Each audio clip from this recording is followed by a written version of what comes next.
Sini lampu lampu. Buka dulu. Ni unboxing lampu, kita order berapa hari? 3 hari rasanya. 3 hari dah sampai. Memang faster.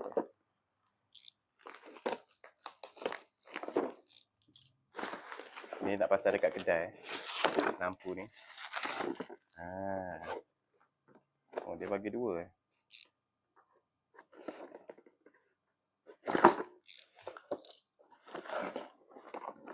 Ni lampu jenis apa ni?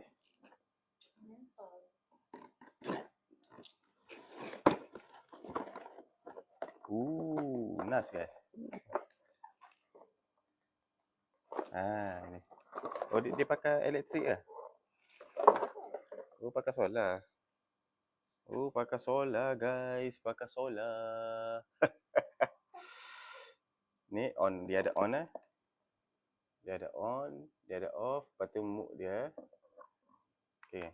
Tengok Nice tak? Nice gila. Tapi kita tengok mode dia. Dia ada tunjuk ni. Power dia macam mana. Ni mode dia.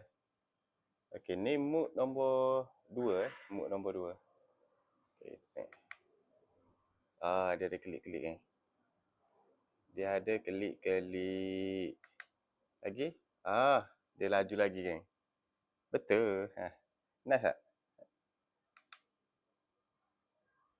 Oh, yang ni dia romantik sikit. Dia ada 6 mode lagi. 6, ini 6 Dia mode ke-6. Jadi dia ada 7 mode yang ni tu sikit. Mode 8. Ni mode 8. Ni safety Safety sebab dia ada apa? Dia ada ni dia apa? Ni apa bateri dia. Sebab lepas tu dia ada USB juga dia boleh cas pakai USB. USB kan. Ini.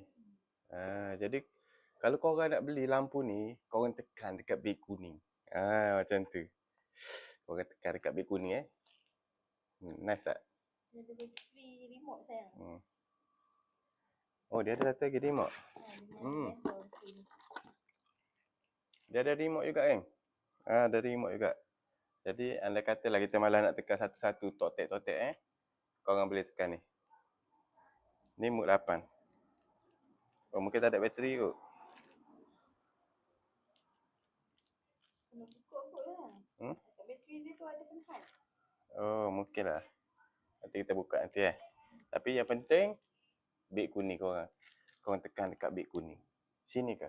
Ke sini. Ingat travel, ingat everywhere. Okay?